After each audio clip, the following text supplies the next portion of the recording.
So, good morning all. Please join. There's plenty of room in the front, but we'll be showing some demos on screen quite shortly. So, I'm a backend engineer, and as you might can see on the slide, I'm really good at making stuff work, but not so much about styling and stuff, so I will prevent you to do so much styling as possible today. You probably know the drill already. There's a QR code which leads you to Slido. This QR code will be on slides everywhere, so if you missed it, well, or even have you gotten into it already, please ask your questions there, and maybe we'll have 5 minutes at the end to answer them all.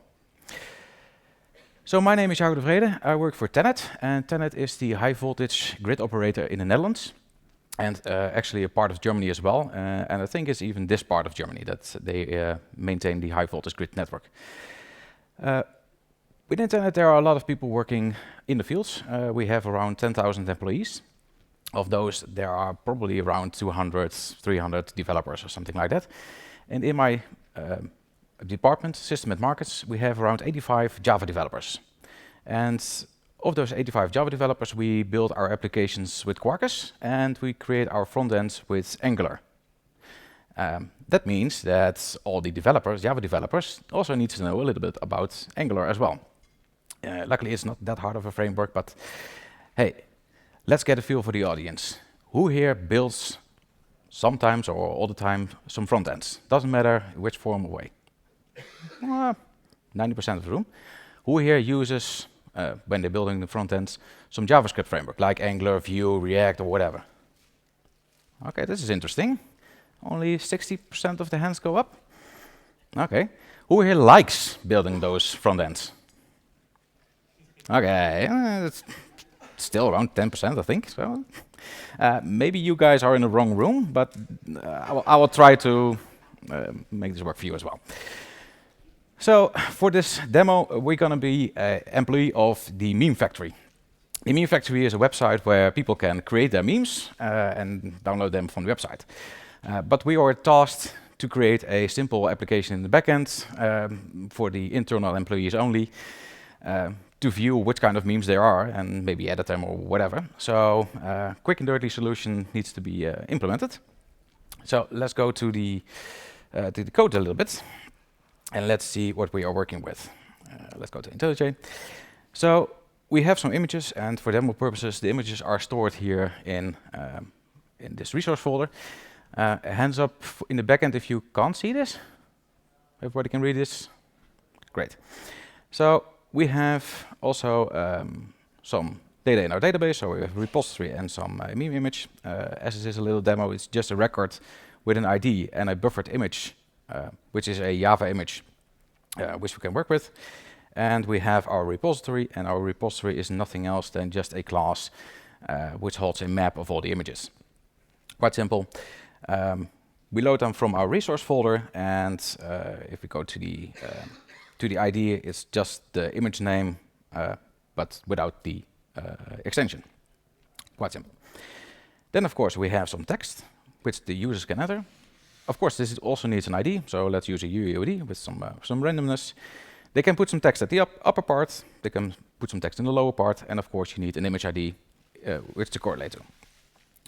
And then we have our generator, our meme generator, that takes in an image that comes from the meme image, the upper text, lower text, and that's it. Then it will create the meme for you, and it will also return a buffered image. Just plain Java stuff, right? So far, everybody on board? So let's build a front end for that. Just an internal application, nothing customer facing. So we have a couple of good solutions. We have Vaadin or Web4j. I think Vaadin came out around 2017 or so. And Web4j is a new player on the block. I think the first release was around 2022. Web4j is a lot like Vaadin. I think they are very heavily inspired by Vaadin. Even some of the code, some Vaadin code will actually work in Web4j if you just alter the imports. Web4j is a little bit leaner. You have a little bit more control about the actual HTML that the data is in. But then again, Vaadin is a long time player around. So let's use that one because the community is a lot bigger. Then with Vaadin we have two choices. We can either build a Vaadin application with Hella and React, but as the name implies, that is React. That also comes with all the JavaScript hassle that comes with React. We need some node manager, we need components to be implemented. However, this is a fully fledged way of building an application, and Vaadin will actually create some React code to interact with your backend, so you don't need to implement REST interfaces like that. That's all been generated. Quite handy. But for all intents and purposes, we're going to use Vaadin Flow because that is 100% Java-based. So that's quite nice. Vaadin Flow will work with Spring, will work with Quarkus as well, but their demos usually go with Spring, so why not take Spring as well? So, I think there was a slide after this. Enough talk, show and demo, that's right.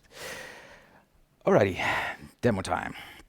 Okay, so we're heading to the Vaadin website, and there's actually a quite easy way to create an application. Just go to Create App, and within that you get a question up about, let me zoom in a bit, which Vaadin versions, what Java versions you want. You can give a group ID, for example, demo, and we're gonna create a no-hassle application. So this will be a starter project, but we can actually go down a little bit. If we don't have anything yet, we can actually go to the playground and start playing. This is a little bit of what you see is what you get editor, or in a limited form. So let's create our application this way, shall we? Well, I like tabs in my applications, not spaces, but wait, that's a different talk. So let's call this no hassle as well. So we now have a empty application. So we're going to add a view first. Here we also have the options to choose Flow or Hella. So we're going with Flow, and we're going to start out with a simple hello world. This hello world we can actually rebuild to whatever we need. This is just an input field and a button. This is quite useful for if we want a page to have to create a meme, for example. You need a upper and a lower text and maybe some image, so maybe we can rebuild this a little bit later. And then we want to have something like maybe a data grid, or maybe even better, a master detail view. On the left side, we have, for example, our grid with all our memes in there, and on the right side you have some editor fields where you can edit the things. This sounds like a plausible application, right? So let's download this project. And I actually already imported this, so I'm going to the next. So I've downloaded and imported it in our application here. So the sample application comes with some sample person and a person repository, which comes from Spring Data. All right, I'm not going to use that because we have our own databases and our own data sources. We have a sample person, and we have our Hello World view and our master detail view. So if I go to the Hello World view, you can actually see what we just created in the website. A simple name. That's a text field and a button and a click listener on the button. So this is quite easy to follow, right? If you can read Java, this is quite similar to maybe what you used to when you're building Swing applications or JavaFX applications. Just add a click listener and, well, it does what it's supposed to do. You can even add a shortcut. So if the user presses enter in the input field, then the button is clicked. And we're going to do some styling. Quite simple. We're going to rebuild this later. So then we have our master detail view. This class is quite long, as you can see, but there's a lot of things in there that are quite interesting. First off, we have our grid, and that grid is of generic type sample person. So whenever we click on something in the click, we can get the entity back from what is inside of the grid. So we don't need to figure out which ID and get it from the database again. So we have the thing that we actually want. Well, next up we have some text fields and a checkbox that is on the right side. We have some buttons, and we also have a bean validation binder. And this is quite useful because usually when you're building applications in, like, say, Angular or React, you have to make those validations work within JavaScript and then redo the same validation in the backend. And, well, 99% of the time they will work just fine. But sometimes they are just a little bit different, and maybe you forgot one. It's quite annoying. So this way you can have a bean validation, which works both in the backend and in the front end. So that's quite nice. Then we're going to skip over some stuff. Then we see here our split layout, because our master is based on the split layout. So we've got master and our detail. So we create our grid layout, and the grid layout is just a div. So you still can see a little bit of HTML here, so it ripples down. So you do need to know about HTML, but you don't need to write HTML. So we can create a div and add some styling classes to it. That means Vaadin can be completely styled in custom ways, whatever you like. So we're going to add the grid to the wrapper, and that's about it. We do need to configure the grid though. So there's a lot of configuration. We need to add all the columns. We need to set the width and that kind of stuff, and then set the items to it. Well, and of course, if you click on something, we'll need to get this into the detail view. And the detail view is also quite simple. Again, it's just a div where you can add a form layout with all the buttons and checkboxes with it, and be done with it. So I'm going to remove all the database stuff, and let's see how this looks in our application, shall we? So let's launch this. This is a Spring application, so it's probably going to take a little bit of time. Enough time for me to have a drink. And when it starts up, it should show the application. So our Hello World application, and as you might have seen, if we do something like hello JCon, we should see a hello JCon in our bottom. Great. And our master detail view is completely empty because we just disconnected this from our database. So let's go into the next step, shall we? And that is adding this to our domain. Just the same master detail view. Only thing that I changed here is remove all the sample persons and replace it with the meme text thing, because that is what we want to show in our grid. I also changed the detail view, so we now have only a few fields left. We still got the buttons, we still got the bean validation. Grid layout is still the same, editor layout is still the same. The only thing that is different is that we have a little bit less of fields. So if we run this application, we should see all our memes in there. So again, it starts up. Maybe if I refresh, it is already there, and you can see all our memes are in this grid. The nice thing is that Vaadin also supports stuff like sorting columns, paging, infinite scrolling, and that kind of stuff. You don't need to implement that by yourself. You can just configure that. So, for example, with the let me remove that. With the set items, we'll get the query parameters from our Vaadin application, and Vaadin has a way of converting those query parameters to a page request. And a page request is something that we can give to Spring Data, and then it will do the paging, sorting, and that kind of stuff. So that's quite nice. We don't have Spring Data, so we're just going to do a find all here, so that's why it doesn't work. So next up is not showing the image, not showing the text fields, but the image. So I'm going to start up the application in the background.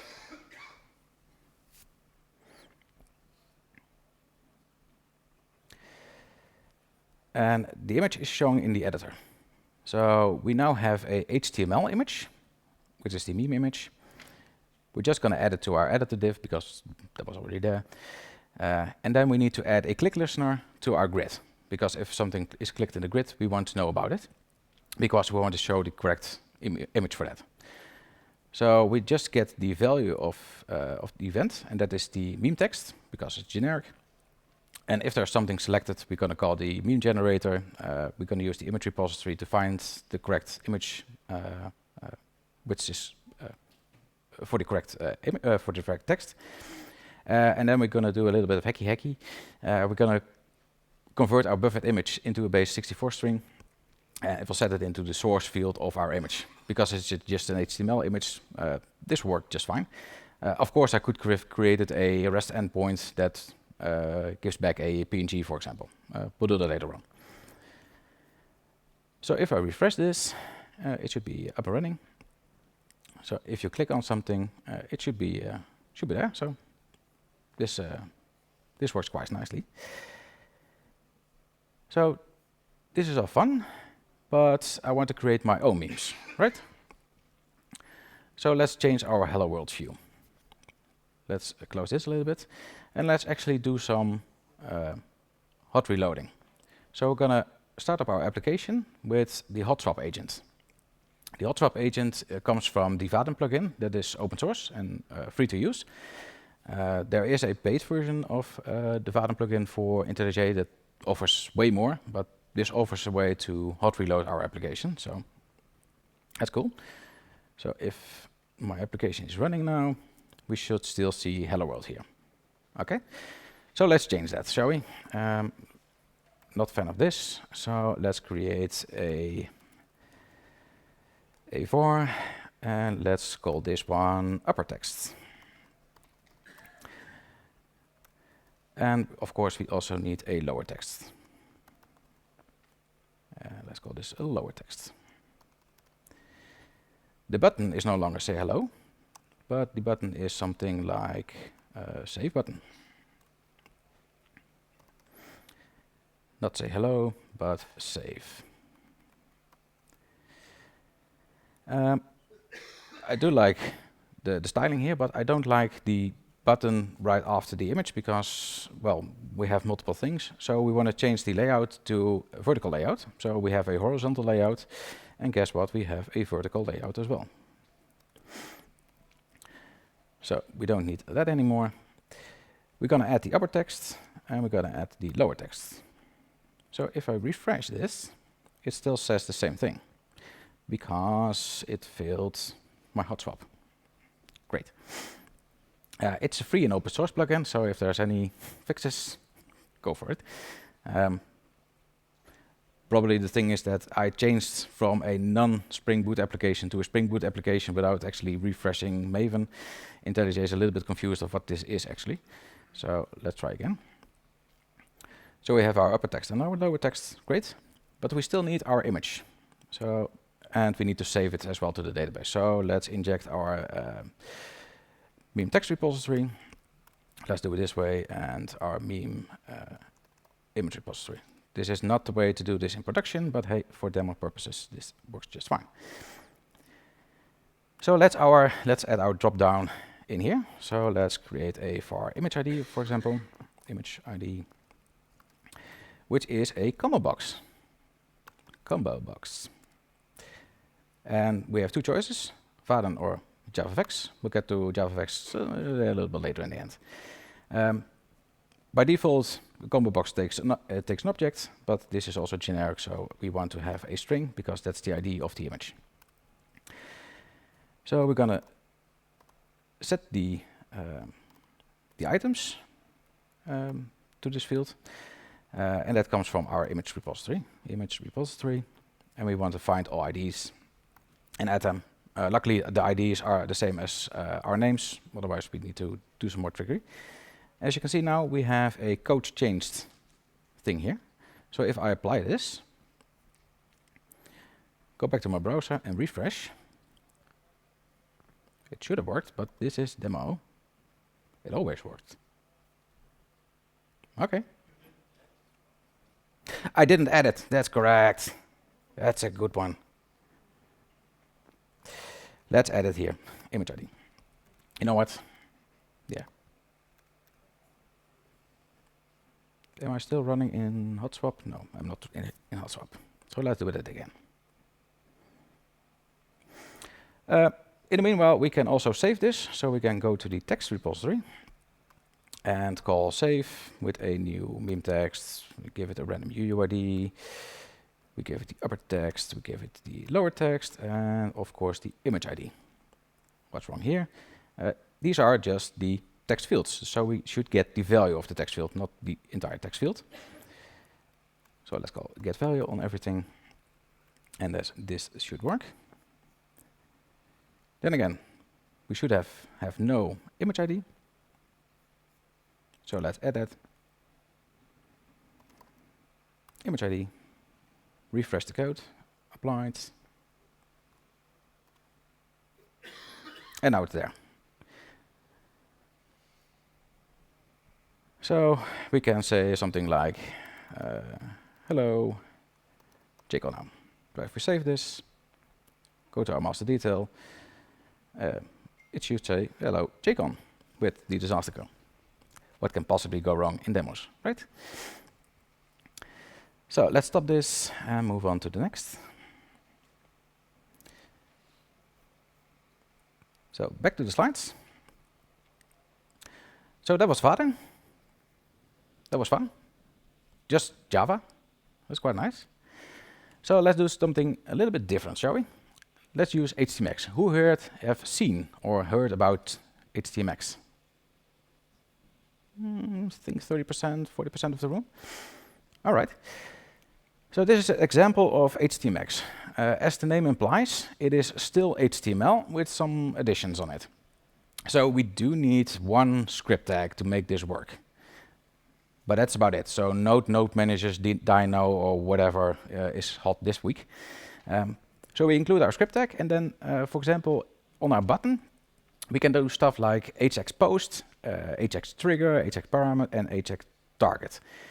hxPost will just say, if you click on this button, it will do a post to clicked. That's the trigger. You can also add another trigger, for example, on load. We'll see that in a bit. HTMX has also some fine details. So if you put something like this on a button, the default is click, because, well, that is a sensible way. Then we can also, if your application has some parameters, you can also, it will automatically add that to the post URL. You can also say, I just want a list of specific parameter names, or I don't want specific names, or I don't want any parameters. The default is that any query parameters within your application will be sent through every request that is being sent. And then we have our hxTarget. So what this will do is actually go to the clicked endpoint with a post request, and whatever comes back from that endpoint will be targeted into the output. So we have an output with ID output, and it will actually put everything that is gotten from the server inside of that output tag. That's quite useful, because that way we can actually get HTML from our server and just replace it. So we have server-side rendering with a little bit of dynamics in here. So HTMX is a quite lightweight framework. There are only 7-ish things that you should know about HTMX to get everything to work. We of course have all our HTML HTTP methods. So we got a get, put, post option, and that kind of stuff. Then we got our trigger. We touched upon that. We got our target, also done that. We got our swap. We'll see that in a bit. We get our hxVars. By default, it will post a form, for example, with form fields. And with hxVars, we can actually do stuff with JSON instead of form fields. We got our hxParameters. We already see that, so that's quite nice. Then we got our hxSelect. That's a little bit more complex, because if you get HTML back from the server, you can actually say with the hxSelect, I want to select something from what I got from the server and only replace that little bit in what I'm targeting. So that way you can do fragments within your fragments. There are a lot of ways to do this. We can use Quarkus and Qt, for example. Qt stands for Quarkus templates. Or we can use Spring Boot with Timeleaf, or we've got a lot of templating engines. Just pick one. It just doesn't matter. As we have already seen Spring Boot, let's dive into Quarkus now. So, also time for a demo. So, at the Quarkus website, we have also a start coding. We don't have a what you see is what you get editor, but we can at least set up Quarkus this way. So, we just need a simple Quarkus application with the REST Qt. So if we're going to select that, create our application, we can download it, and already set that up here. So this project is now a Quarkus application, as you can see, and it only has the REST Qt as a dependency. Still the same, we need nothing. So I'm really not good at creating HTML applications, so I asked ChatGPT to create a web applications for me. So I vibe coded this 100%. It works, so let's see what it's vibe coded actually. So let's start up our application.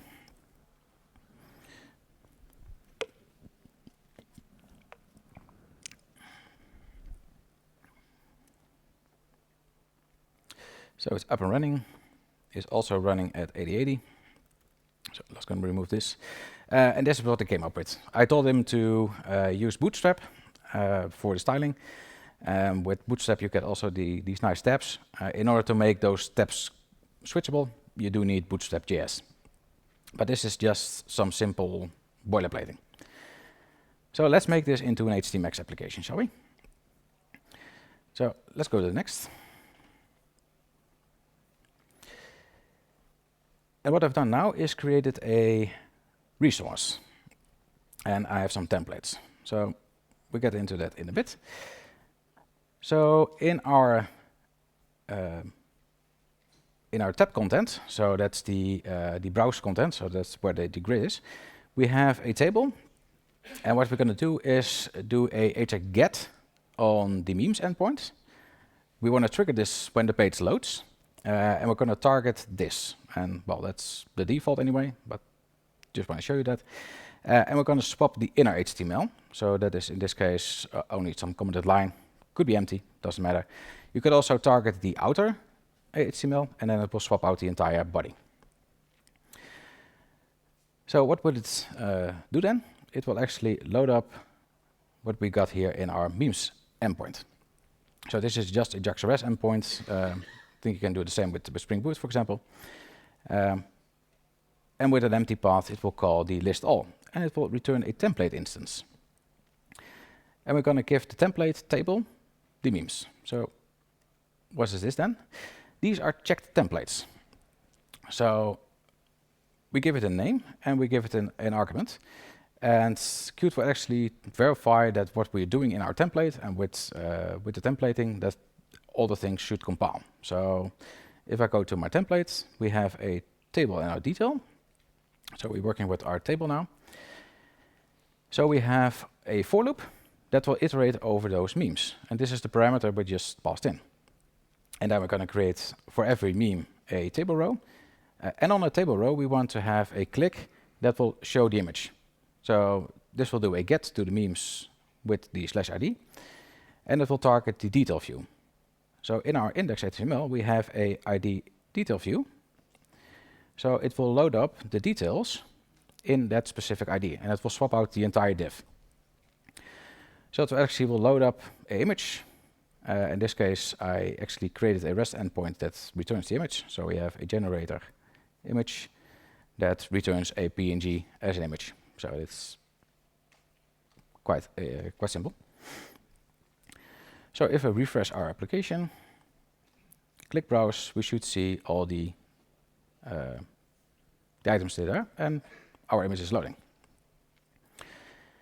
So I think with the knowledge that we've got now, I think we can actually update our form a little bit, because we have a create and we have a text field for our image ID. So let's make that a little bit dynamic, shall we?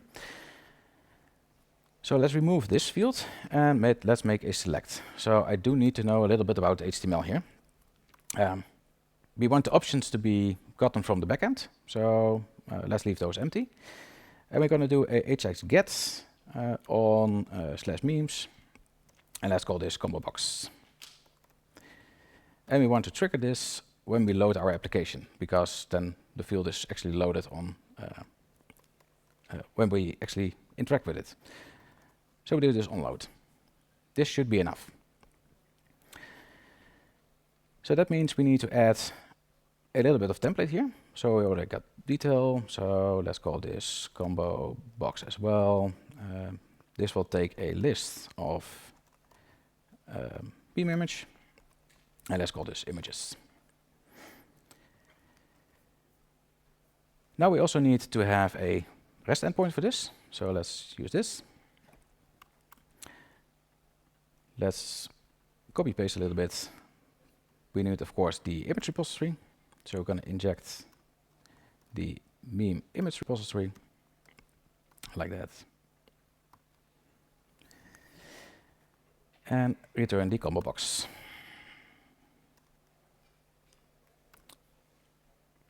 And this is the meme image repository. Image repository. And that's it. Now we need to have a combo box HTML. So let's copy paste this detailed one, because that's already looking a little bit like the same thing, combo box. Because we need to iterate on something, so let's iterate over images. And in this case, we're just gonna need some options here. So options, this looks almost correct. Long live the LLMs. Should be enough, right? Because this should iterate over our images. So now we got this working. So quite easy to make your application a little bit more dynamic. And of course, if we go to next and then next a bit, refresh our application, we can also make this post. So we can say hello JCon again, this time with Bernie, for example. Let's see if we got him somewhere. There are a lot of things. Here it is.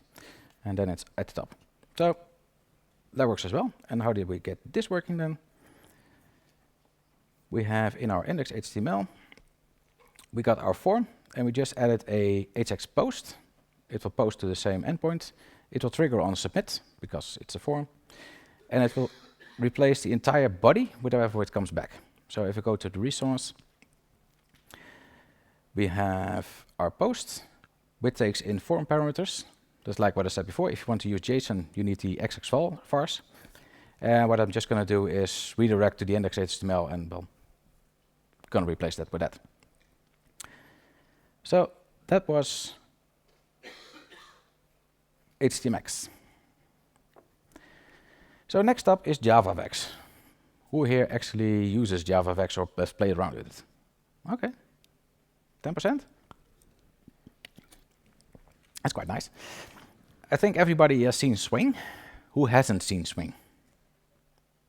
One person hasn't seen, 2 persons, 3. Ooh, some person hasn't seen Swing. Okay, not going to dive into Swing, because I'm using JavaFX, and I'm going to use the FMXML format. So what I can actually do is load up Scene Builder. That's a desktop application, and we're now stepping away from the web. So this Scene Builder, we can actually drag and drop components. So I can zoom in a little bit. So for example, we have a button here. We can just click on it and change the behavior of it or whatever. So when you click on it, the on action, it will call the handle create meme action. But we can also change the properties, for example. We can just change this to create or whatever, and we can immediately see what we're doing. We can drag and drop stuff, change the format of it. It's quite handy to create a UI. So where is that action located then? That action is located on a controller. And on a controller, we need to implement all the actions that can be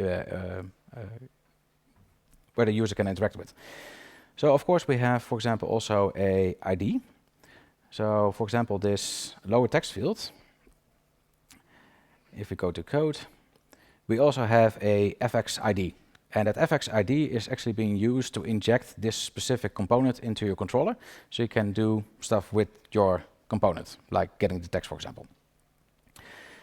So we have here our controller class, and actually if I go to show sample controller skeleton, we can actually see what we should implement based on what we have in our editor. So you can see a lot of question marks because it doesn't know about our generic types yet, so we need to fill that in. So we can actually copy paste this and use this in our application. So I did that already and updated it with the correct values. For example, the table view has now a meme text, and again we need to inject all the columns. I don't know what it is with Java and grids that you need to configure the columns always, but hey, let's do that now. So we're going to load up the table. The image ID combo box is a little bit the same as what we've seen in Vaadin, just getting the items, adding all the the meme images from the repository using the ID from it. We need to configure ourselves, and then we're gonna set the table. So we're gonna call the update table. We're gonna give it to the list, but we're gonna wrap it in an observable array list. That means if something changes in our list, in what we got from the backend, only the UI updates are done from the things that actually been changed. So that's quite useful and quite performant as well. So if we're going to launch this application, we should see our memes in our UI. It's a little bit less. We don't see any images yet, so let's fix that. So let's go to the next and show our images. And the images is quite easy. We have our table, and we need our selection model, so whatever you have selected. And we're going to add a listener. So if you have selected something, we're just going to call the image repository again, generate meme, and just set the image into a image field of image view. We were working with perfect images, but this is JavaFX, so we need to convert it into a JavaFX image, but it's just a single line. So if we run this, we should see it. All right. This is quite simple, and we can actually create it as well, just as simple as before. So if I create, we again need to get the text of our field and not the value, but for the image ID, there's a comma box, we need to get the value, and then just call it into the image repository, and well, it still works. So let's go to the conclusion then. With Vaadin and HTMX, you can get quite nice web pages. With JavaFX, you're building a desktop application, and sometimes that desktop application is all you need. There is an asterisk there, because there are some solutions to get a JavaFX application converted into a HTML page. They are usually paid. I haven't seen any good open source ones, but out of the box, this is not going to work. So front-end packaging, HTMX, well, that single script line I'm not going to count as packaging. JavaFX also doesn't have any packaging. Vaadin uses NPM, but it is all configured within Vaadin. You shouldn't worry about that at all. So if you just update Vaadin as you normally would, you get the latest versions and that kind of stuff. So, well, you don't need to set up anything yourself.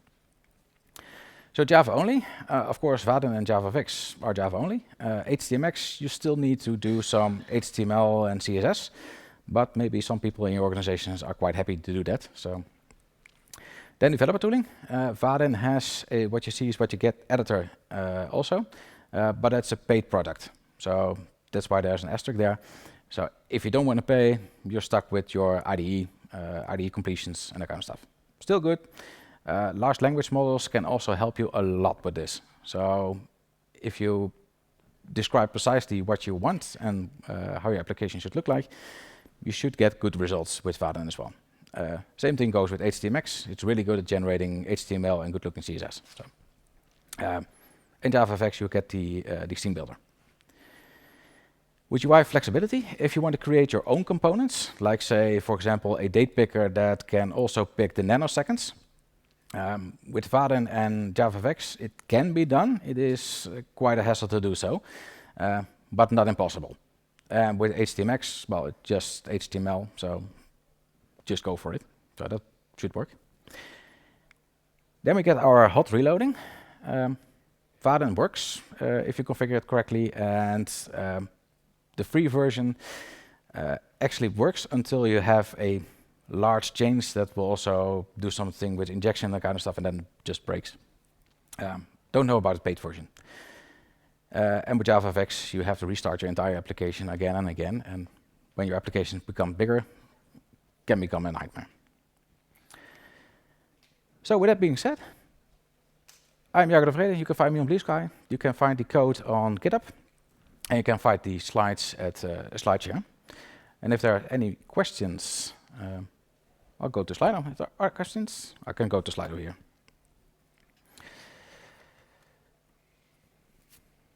Let's zoom in a bit.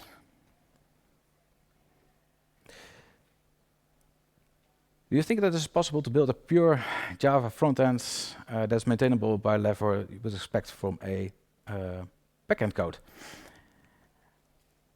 I think so. There are also some good testing tools, so that is also something that comes into play with Vaadin. I think it's possible with Vaadin. With HTMX, it's not so much because, well, there are some fragments, and at some point you have a lot of fragments and fragments within fragments, and so it's hard to track which things are nested and which things are working. So, yeah. Does Vaadin also, for example, how would you replace JavaScripts like chart.js? Vaadin has some charts built in, so you could use those. But if you have specific requirements to your charts and you want to use a specific library, you should not use Vaadin Flow, but Vaadin Hilla with React. There you can use React, and there you can use your own charting frameworks, whatever you want. And then again, with JavaFX, you have a lot of charting things as well there, so you could use that. Let's see. How does Vaadin Flow also separate layout from logic, like JavaFX and FXML? Well, of course, you can do the same thing as you would normally do. You probably create within Spring your HTML page or your whatever you have as a front end, and then have a controller that delegates to something like your services. And that's the same thing you can do with Vaadin. You can create the entire front end in a single class and dedicate all the actions to services. So you can actually also unit test or test those specific UIs and separate both the front end code from the back end code, so your services don't get polluted with Vaadin stuff. I think we have time for some more. Already answered that one. Do you think it's possible to build a pure Java front-end application? Yeah, also that one. Does JavaFX offer a web compile target? No, it does not. So it's not like something like the Java applets as what was before. So there's nothing out of the box that comes to mind. If there are no more questions, then I'd like to end with a slide and a thank you for being here. Oh, I see a question in there. Is there a way to mix and match Hela and Flow? Is there a way to mix Hela and Flow? I think so, yeah. Haven't tried that, but I think it's possible. But I have to figure that one out. Not sure. Does any of those things like allow you to, for example, add Google Maps in it or like CSS animations or something? Does it allow you to add stuff like Google Maps or CSS animations? Absolutely. If you're talking about Vaadin, if you use Hela, absolutely, go for it. And with Vaadin, you can create a custom component with, Vaadin Flow for your Google Maps integration, for example, if they don't have it already. Maybe they already got something like that, but yes, it is possible. You'd have to create a component for yourself. And with that, I'd like to thank you. If there are more questions, please come down.